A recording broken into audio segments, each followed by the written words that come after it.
Hello, everybody. My name is Dev Comboy, and today we are going to talk about the Internet of Things. So, what is the Internet of Things? That's an interesting term. It's coined by an entrepreneur, Kevin Ashton, in 1999. He worked at Auto ID Labs, and it was basically a global RFID, radio frequency identification company. Um, and he really coined the term because there was no term to talk about the big idea of advanced connectivity between devices, systems, services, and products, and even in the home that all access the internet and serve a larger purpose. So he coined this term in 1999, and today it's been used ever since to really coin the operation of everyday life with the internet. So, starting off with a quick question: how many devices do you own that can access another computer? Can you tell even?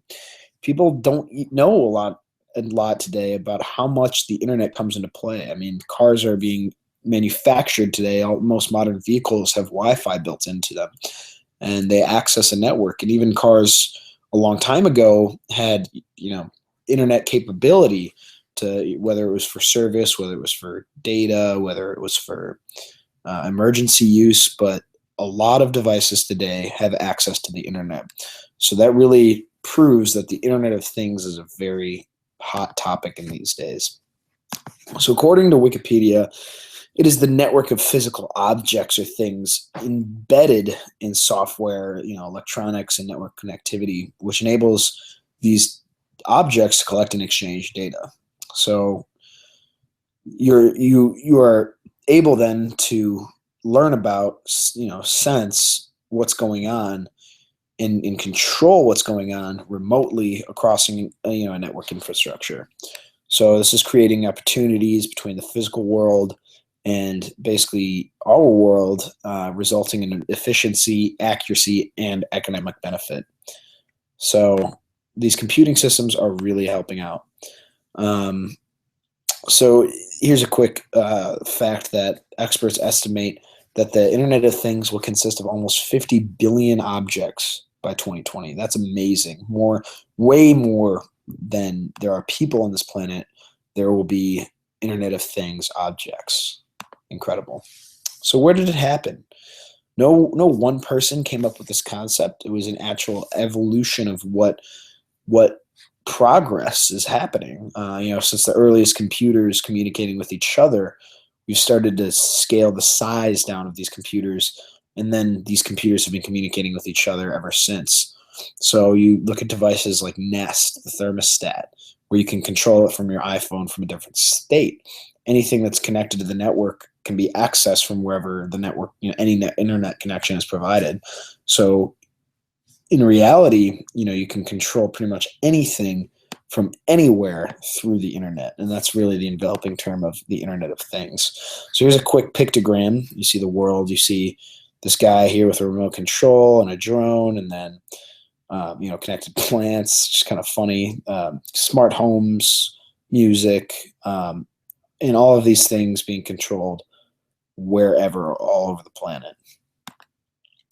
So your devices, what do you specifically own the Internet of Things? If you own an Apple Watch, that communicates with your Apple phone, which can communicate with things around your house, for example. It communicates with your email. Your email can shoot over to other devices across the world, and your printer, that's all, your washer, your dryer, your game console, even refrigerators are now being made um, with Internet of Things capability for a number of different reasons. But what we really want to talk about is the solutions. Open source is a term for the ability to code anywhere. It's 100% open, as opposed to like a laptop computers, which is sandbox. You can't really access the source code of it for most of them. But open source is something that anybody can access, and you can kind of tinker with it to get whatever you want out of it. So here's an example of an Arduino. It's a very incredible device that really evolves the Internet of Things concept. It's basically a digital input and output, an analog and input and output device that allows you to be very creative in terms of the Internet of Things. Commercial applications. Analogic Labs, that's one company that's really doing a lot. But if you look here, there's tons and tons and tons of corporations that specifically basically tailor towards the Internet of Things. And I mean, this is just a couple, like a big network of Internet of Things companies that work with each other almost. And you see there's the US Gov's website is on here. A lot of government websites, school websites, publications, user-generated content. It's a very expanding network. Like we said earlier, 50 billion devices by 2020. This is something that will affect us all. So where is this moving? This is new consumer devices. The Nest thermostat is a great example. Smart houses, light switches, power. This right here is the Nest, so you can do it physically, but the advantage to having a Nest is it connects to your home network, and you're able to set, like you're going on vacation or you're out of the house longer than you expected. On your way home, you can heat it up or cool it down to save energy. And I mean, the efficiency is a big, big side effect of the Internet of Things. Here's an Intel wireless energy saver. It detects if your phone's near it, and it'll cut the power before it even gets to the toaster, saving you energy.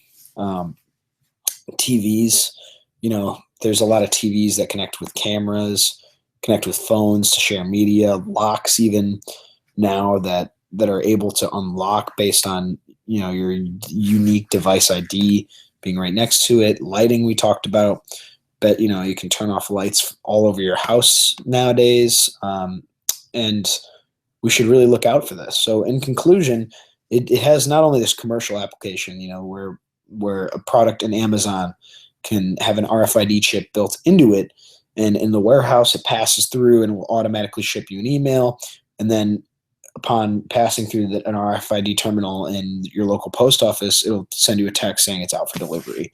So it affects people on a consumer level, or commercial level rather, but also on a consumer level, these new network devices that are really helping to make us more efficient and just better as a human race. So thank you.